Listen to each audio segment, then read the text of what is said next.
Hello students, RCC के इस नए लेक्चर में सभी का स्वागत है। इस नए लेक्चर में आज हम लोग पढ़ेंगे आरसीसी के ऑब्जेक्टिव क्वेश्चंस। तो कुछ ऑब्जेक्टिव क्वेश्चंस या multiple choice questions exam point of view से जो इम्पोर्टेंट है वो पढ़ लेते हैं, है ना, विद सॉल्यूशंस। तो देर न करते हुए हम लोग शुरू करते हैं। पहला क्वेश्चन दिया हुआ है, if d and n are the effective depth and depth of neutral axis. यहाँ पे डी तो इफेक्टिव डेप्थ है, ठीक है। डेप्थ ऑफ न्यूट्रल एक्सिस जो हम लोग एक्स मानते थे वो यहाँ पे एन दिया है, ठीक है। Respectively of a singly reinforce beam the lever arm of the beam is lever arm. Lever arm क्या होता है, याद है, lever arm is equals to d minus x a by three, x c by three होता था, यहाँ पे d minus x by three होगा, मतलब यहाँ पे d minus n by three होगा, ठीक। D minus n by three का मतलब हुआ ऑप्शन नंबर डी, ठीक। नेक्स्ट पे आते हैं, design of RCC simply supported beams using carrying UDL is based on the resultant bending moment at supports mid span every section quarter span. जो आपका simply supported beam होती है, ठीक है, आपने देखा होगा सिंपली सपोर्टेड बीम, है ना, ऐसा सपोर्ट रहती है, सपोर्टेड, ठीक है। यहाँ पे जो हम यूडीएल लेते हैं आरसीसी की बीम की सिंपली सपोर्टेड डिजाइन की, वो जो WL²/8 आता है यूडीएल पे, तो मैक्सिमम यहाँ पे लेते हैं सेंटर पे, अगर L/2 पे लेते हैं, ठीक है। अगर ये L होता है तो WL² L/2 पे आता है, मतलब मिड सेक्शन पे लेते हैं, तो मिड सेक्शन होगा आंसर इसका। नेक्स्ट है, a T beam behaves as a rectangular beam of a width equal to its flange if its neutral axis. T beam एक रेक्टेंगुलर बीम की तरह तभी हुआ मानी जाती है, टी बीम एक रेक्टेंगुलर बीम की तरह तभी मानी जाती है। देखो जैसे टी बीम है, ठीक है, अब टी बीम में न्यूट्रल एक्सिस अगर यहाँ से जाएगी तो रेक्टेंगुलर बीम फिर कहाँ से हुई भाई, ये भी है पोर्शन, ऊपर ये भी है, नीचे वाला है। रेक्टेंगुलर बीम इसको तभी मानेंगे जब क्या हो, न्यूट्रल एक्सिस, ये वाला आपका क्या होता है, ये वाला फ्लेंज, ये वाला वेब, इसको हम फ्लेंज कहते हैं, ठीक, और इसको वेब कहते हैं। तो फ्लेंज के अंदर ही रहे, मतलब यहाँ ना रहे, बल्कि और ऊपर और ऊपर और ऊपर करते करते यहाँ आ जाए, इसके ऊपर ही रहे, तब ये रेक्टेंगुलर बीम कंसीडर की जाएगी।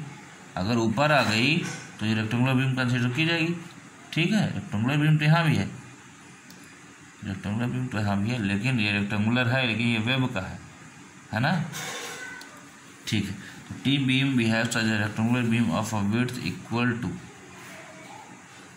फ्लेंज। भाई विड्थ इक्वल टू फ्लेंज कब होगा, rectangular beam of a width equal to its flange. Rectangular beam की जो विड्थ है, ये विड्थ है, वो फ्लेंज की विड्थ के बराबर हो, ठीक। तो फ्लेंज की विड्थ क्या है, ये आपकी फ्लेंज की विड्थ है भाई, ये BF विड्थ ऑफ फ्लेंज, यही तो होती है यहाँ से यहाँ तक, ठीक। तो विड कह रहा है कि width equal to its flange, देखिए क्वेश्चन पढ़िए ध्यान से, कह रहा है width equal to its flange, है तो ये भी रेक्टेंगुलर, लेकिन जो रेक्टेंगुलर बीम है इसकी जो विड्थ है, रेक्टेंगुलर बीम की जो बी है विड्थ है, वो BF width of its flange होना चाहिए। ये कब होगा, ये इसके बराबर कब होगा, जब ये फ्लेंज के अंदर हो, ठीक, नीचे तो वेब वाला हो जाएगा, ठीक है। तो it's neutral axis remains within the flange, remains below the slab, coincides the geometric center of the beam, none of these, तो remains within the flange होगा, फ्लेंज के अंदर ही होना चाहिए, ये ऑप्शन होगा तीसरे का एक, ठीक है। नेक्स्ट क्वेश्चन है, if the permissible compressive stress for a concrete in bending is C kg/m²। Compressive stress, permissible compressive stress मतलब सिग्मा CBC दिया हुआ है, सिग्मा CBC को कितना बता रहे हैं, C kg/m² दिया है। Then modular ratio is, modular ratio पूछा, तो मॉडुलर रेशियो क्या होता है, आपको याद होगा, फार्मूला होता है 280/3 सिग्मा CBC, यही तो होता है। तो 280/3 सिग्मा CBC, तो 280/3 यहाँ सिग्मा CBC की जगह क्या है C, तो ये आएगा 283/3C, ठीक। लेकिन ये 280/3 सिग्मा CBC कब होता था, जब सिग्मा CBC क्या होता था, न्यूटन पर mm² में होता था, kg/m² में है, यहाँ क्या हो जाएगा kg पर मीटर स्क्वायर में तो ऑप्शन देखो 2800/c नहीं होगा, यहाँ 3 भी है, ठीक है, नहीं होगा, यहाँ 3 भी है भाई। तो आगे चलते हैं ऑप्शन नंबर बी पे। 2300 बिल्कुल नहीं होगा, 2800/3c ये सी वाला होगा, 2800/c² ये भी नहीं होगा, ठीक है, क्योंकि वो 280 होता है, वो kg में था तो 2800 हो गया, ठीक है।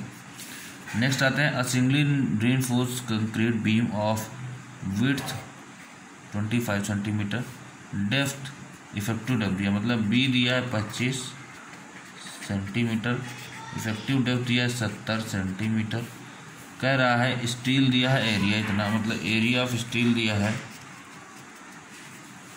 18.75 सेंटीमीटर स्क्वायर, मॉडुलर रेशियो भी दिया है m/15, पूछ रहा है डेप्थ ऑफ न्यूट्रल एक्सिस, मतलब x की वैल्यू पूछ रहा है। कैसे निकलता है आपको पता ही होगा, सिंगली रिइंफोर्स बीम में सिंगली भी दिया, लिख लो, याद करो, bx²/2 = m/ast × d - x से होता था, x मान लो, एक्चुअल न्यूट्रल ऑफ एक्सिस कह लो या केवल न्यूट्रल ऑफ एक्सिस कह लो। क्या दिया है, बी दिया है 25, सब सेंटीमीटर में, आंसर भी सेंटीमीटर आ रहा है, कोई दिक्कत नहीं। 25 × x²/2 = 15 × 18.75 70 - x, यहाँ से x की वैल्यू निकालेंगे, क्या आएगा, 30 सेंटीमीटर आएगा, ऑप्शन नंबर सी 30 सेंटीमीटर, ठीक, ओके। नेक्स्ट क्वेश्चन कह रहा है, according to the steel beam theory of doubly reinforced beams, tension is registered by tension steel, compression is registered by compression steel. जाहिर सी बात है, होता ही है भाई, जब डबली होती है तो यहाँ भी सरिया लगती, यहाँ भी सरिया लगती, ठीक, इसको बोलते हैं ASC, इसको बोलते हैं AST। जो स्टील यहाँ होती है कंप्रेशन वाला होता है, ये टेंशन वाला।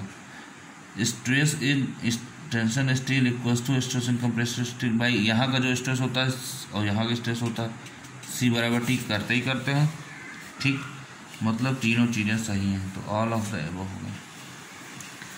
ये बहुत अच्छा क्वेश्चन है। A+1 M-1 ASC known as equivalent area of concrete, याद करिए, हमने बताया था -1 क्यों होगा, घटेगा क्यों, ठीक। ये कौन सा मेथड है, modular ratio method, load factor method, ultimate load method, none of this modular ratio method होगा, ठीक, इसमें कुछ कहानी है नहीं। If the depth of actual neutral axis of a doubly beam, actual x a की बात कर रहा है, बीम इज, देखो दिया है, कह रहा है डबली के केस में, ये डबली केस में है ना, डबली, हाँ, डबली रिइंफोर्स्ड बीम के केस में बोल रहा है कि एक्से जो है is greater then depth of critical neutral axis. अगर एक्से, पहला केस दे रहा है ए वाले में, x a is greater than x c, then क्या होगा, the concrete attains the maximum stress earlier. X a ज़्यादा है एक्सी से, मतलब कुछ कहानी ऐसे बन रही है कि अगर आपका ये एक्से है, एक्सी, सॉरी ये एक्सी है, मान लीजिए एक्से यहाँ आ रहा है, मतलब स्टील क्या है, ज़्यादा, स्टील ज़्यादा है या कम है, क्या हो क्या रहा है, स्टील ज़्यादा है, ओवर इन्फोर्समेंट बन रहा है, मतलब concrete attains its maximum stress earlier, concrete पहले अपनी स्ट्रेस प्राप्त कर लेगा, क्योंकि स्टील तो ऑलरेडी भरी पड़ी कस के ढेर सारी। ओवर इन्फोर्समेंट के केस में x a is greater than XC क्या होता है, ओवर इन्फोर्समेंट का केस होता है, ठीक, तो क्या होता है, कंक्रीट पहले अब वहाँ तक फिर पहुँच जाएगा, यहाँ तक, और भी स्टील यहाँ तक पहुँचा ही नहीं है, मतलब कुछ ये वाला केस बनेगा, ये वाला स्टील यहाँ पहुँचा ही, अब यहीं तक पहुँचा, कंक्रीट पूरी हिल ले गया, ठीक है, पहला केस। दूसरा है is less than the depth of neutral axis, अगर एक्से इज लेस देन एक्सी तो क्या होगा, under enforce section, under enforce में क्या होता है, स्टील इन टेंसाइल जोन अटेंस, स्टील पहले स्ट्रेंथ प्राप्त करेगा, अटेंस, ये भी सही है।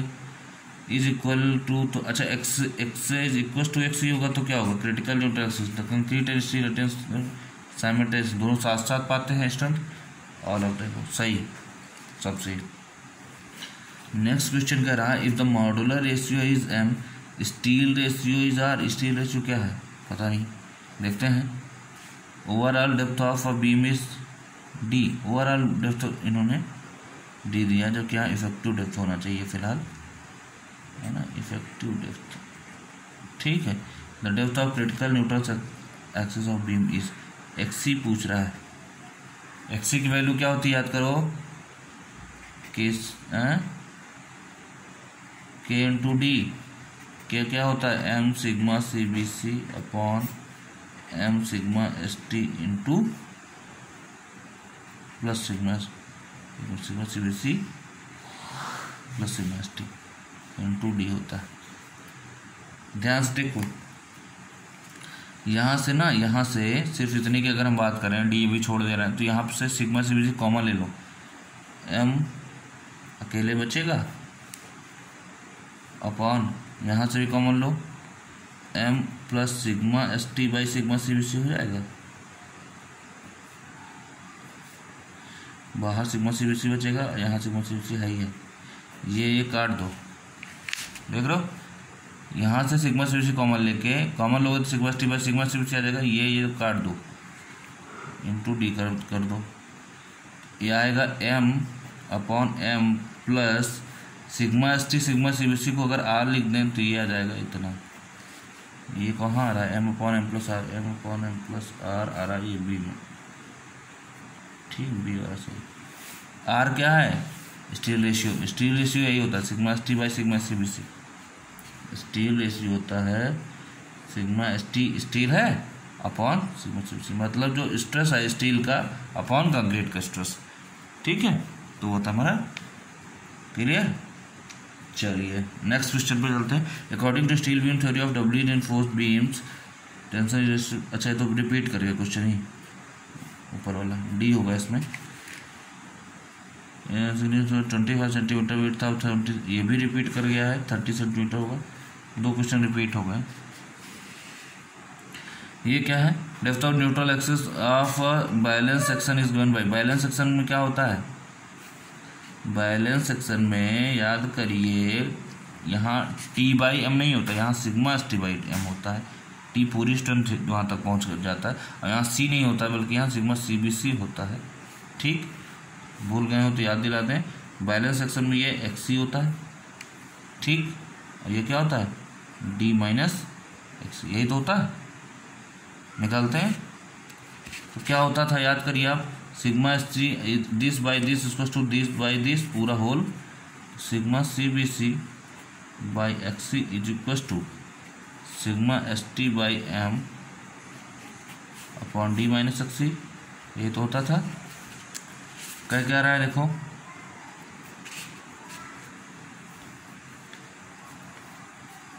देखते क्या बनता है। पहले बात तो डी प्लस वाला तो होगा ही नहीं कहीं, है ना, डी प्लस वाला तो कहीं होगा नहीं, प्लस ए बी है, प्लस तो बिल्कुल नहीं होगा, ठीक, देखते हैं। देखो x और यहाँ x बजाय यहाँ n रख दिया है, n ही ले लेते हैं, यहाँ n ले लेते हैं, यहाँ भी n ले लेते हैं, तो n और d माइनस n एक तरफ ले लिया, n d माइनस n एक तरफ ले लिया, तो इसको इधर कर दें, इसको इधर कर दें, ये आ जाएगा sigma c b c upon sigma s t by m upon n upon d minus n। देखो n इसको लिख दिया है, सिग्मा सी बी सी को c लिखा है, सिग्मा एस टी को t लिखा है, तो लिख देते हैं c upon t by m बराबर n upon d minus n। ऐसा कहीं आ रहा है क्या, c by t by m, अच्छा यहाँ ये m इधर है तो m ऊपर चला जाएगा, ये जो m है ये ऊपर चला जाएगा, तो m ऊपर चला गया, एम सी बाई टी बराबर n upon d minus n, कहीं आ रहा है m c by t d minus n, ये उल्टा है डी माइनस n, ये नहीं होगा, एम सी बाई टी अगर करें तो n अपॉन, हाँ ये होगा एम सी बाई टी मतलब टी बाई एम सी बराबर d minus n by n, t by m c, ये प्लस नहीं होगा, एम सी बाई टी बराबर एन अपॉन डी। अच्छा ये दोनों आंसर दे दिया है, वो भी घुमा के उधर वाला उसको पलट दिया, उल्टा कर दिया, दोनों सही होगा इसमें, ठीक है। ये वाला भी ये वाला, इससे ऑप्शन में दोनों नहीं होता है। चलो कोई बात नहीं, ठीक है। नेक्स्ट क्वेश्चन पे जाते हैं हम लोग। नेक्स्ट क्वेश्चन का क्या कह रहा है? नेक्स्ट क्वेश्चन कह रहा है the section of a reinforced beam where most distant concrete fibre in compression and tension in steel attains simultaneously. कहने का मतलब है कि कंप्रेशन में और टेंशन में दोनों में स्ट्रेंथ अगर साइमल्टेनियस साथ ही साथ पा रहे हैं तो कौन सेक्शन होता है? बैलेंस सेक्शन, जाहिर सी बात है, ठीक है, बैलेंस सेक्शन होता है। ये सही है, फिर सही है। इकोनॉमिक सेक्शन, हाँ, इसको इकोनॉमिक सेक्शन भी कहते हैं और क्रिटिकल सेक्शन भी कहते हैं, मतलब तीनों कहेंगे, ऑल ऑफ द अबव, ठीक। And under enforce section means, under enforce section मतलब स्टील कम है, स्टील कम है तो जो कम है वही फेल करेगा, ठीक है, कम है वही तो फेल करेगा, जो ज़्यादा हो क्यों फेल करेगा? कम है स्टील, स्टील कम है, इसका मतलब क्या होगा? स्टील अपनी स्ट्रेंथ पहले ले चुका होगा। Steel is provided at the under side only, steel provided is insufficient, steel provided on one face only, steel will yield first. तो इनसफिशिएंट नहीं है, सफिशिएंट है ना, बस क्या है? कम है ना, तो इनसफिशिएंट नहीं लिखेंगे कि गलत प्रोवाइड की गई, कम प्रोवाइड की गई, नहीं भाई, प्रोवाइड की गई है, ठीक है, बस क्या वो अपनी स्ट्रेंथ जल्दी ले लेगा। तो steel will yield first, most appropriate answer देखिए 14 का डी। फिर है आपका इन डबली रिइंफोर्स्ड सेक्शन, देखिए डबली में दिया है, in doubly reinforced beam if c and t are the stress in concrete, अच्छा हाँ, सिग्मा सी लिख दिया है, सिग्मा टी को टी लिख दिया। D is the effective depth, n is the depth of neutral axis, following relations कह रहा है। तो यहाँ भी जो है ये वही वाला क्वेश्चन रिपीट कर गया है, ठीक है, जो अभी पिछला क्वेश्चन था MC/T वाला, यही होगा ऑप्शन MC/T N/1 D-1, ठीक है, क्लियर। चलिए नेक्स्ट क्वेश्चन पे आते हैं। In a singly reinforced beam if the permissible stress in concrete reaches earlier than in steel, मतलब कंक्रीट पहले पहुंच चुका है, ये अगर ऐसे है यहाँ है तो कंक्रीट यहाँ नहीं है बल्कि कंक्रीट यहाँ तक पूरा पहुँच चुका है, और जब तक यहाँ ये पहुँचा स्टील अभी यहीं पहुँची है, स्टील पूरा नहीं पहुँचा, स्टील T/M तक ही है। तो क्या केस होगा? आपकी जो ये आपकी थी न्यूट्रल एक्सिस थी, यहाँ थी, नीचे चली आई है, मतलब x is greater then x कब होता है? और ये होता ही कब है? स्टील ज़्यादा है, स्टील ज़्यादा हो ना, ओवर इन्फोर्स सेक्शन 16 का बी, ठीक। भाई आप खुद सोचो कि अभी स्टील यहाँ दिख नहीं पूछा, कंक्रीट फेल कर गया, कंक्रीट पहले फेल कर गया, इसका मतलब अभी सरिया ज़्यादा है, सरिया क्यों नहीं फेल किया? Over enforce. In singly enforce beam the effective depth is measured from its compression S2, कह रहा है एक सिंगली इन्फोर्स बीम है, इफेक्टिव डेप्थ कहाँ से कहाँ तक मेजर किया जाता है? याद करिए, यहाँ सिंगली इन्फोर्स में सरिया नीचे यहाँ लगती है, W दोनों तरफ लगती है, तो इफेक्टिव डेप्थ यहाँ से लेके यहीं तक तो मेजर किया जाता है, इसके सेंटर तक, और ओवरऑल डेप्थ पूरा होता है। तो कह रहा है from its compression S2, compression edge ऊपर वाला, तो नीचे टेंशन, कंप्रेशन से लेके सरिया तक, compression S2 tensile edge, tensile reinforcement, neutral axis of the beam, longitudinal central axis, neutral axis of the beam नहीं, लॉन्गिट्यूडिनल सेंट्रल एक्सिस नहीं, टेंसाइल एज ये होता है, टेंसाइल एज इन लास्ट वाला होगा, टेंसाइल इन्फोर्समेंट ये, तो इन्फोर्समेंट तक होता है, बी होगा ऑप्शन 17 का बी, ठीक है। नेक्स्ट क्वेश्चन पे आते हैं। नेक्स्ट क्वेश्चन न्यूमेरिकल है, दिया क्या है देखते हैं क्या दिया है, सॉल्व कर लीजिएगा, बस बता दें कैसे क्या करना है। A simply supported beam of 6 metre long, L दिया है 6 मीटर, इफेक्टिव डेप्थ दिया है D = 50 सेंटीमीटर, यूनिट का ख्याल रखिएगा। Carry the UDL uniformly distributed load of 24 kg पर मीटर, 2400 kg पर मीटर, इंक्लूडिंग सल्फेट अलग से नहीं निकाल रहा है। लीवर आर्म फैक्टर देखिए, मेन चीज देखिए, लीवर आर्म फैक्टर दिया, लीवर आर्म आपका क्या होता है? लीवर आर्म क्या होता है? D - x/3, या जो भी x/3, लेकिन लीवर आर्म फैक्टर दिया है लीवर ऑफ फैक्टर क्या होता है, अगर इसको हम जेड से लिखते हैं तो वो होगा Z1 factor, Z1 equals to Z/D होता है, मतलब D माइनस एक्स बाई जो 3 है अपॉन D कर दीजिए, आ जाएगा लीवर ऑफ फैक्टर। इसकी वैल्यू दिया है 0.85। ठीक। Permissible tensile stress of steel is sigma ST दिया है 1400 kg पर centimetre square. Area of steel AST आप निकाल लीजिए, अच्छे से निकल आएगा, ST निकल आना चाहिए, निकाल लीजिए। देखो W भी दिया है, L भी दिया है, मोमेंट क्या आ जाएगा WL²/8 2400, ये kg पर मीटर में है, ये भी मीटर में, तो WL² 6²/8 ये करके निकाल लीजिएगा। जो M आया उसको क्या रख देंगे आप सिग्मा ST दिया, ST दिया, फार्मूला हम बता दे रहे हैं, M इक्वल्स टू क्या होगा बेंडिंग मोमेंट बराबर जो मोमेंट आया उसको यहाँ रख दीजिए, क्या आएगा मोमेंट जो है वो यहाँ रख दीजिए, क्या आएगा सिग्मा ST इंटू AST याद है इंटू D माइनस x/3, ये लीवर आर्म हो गया।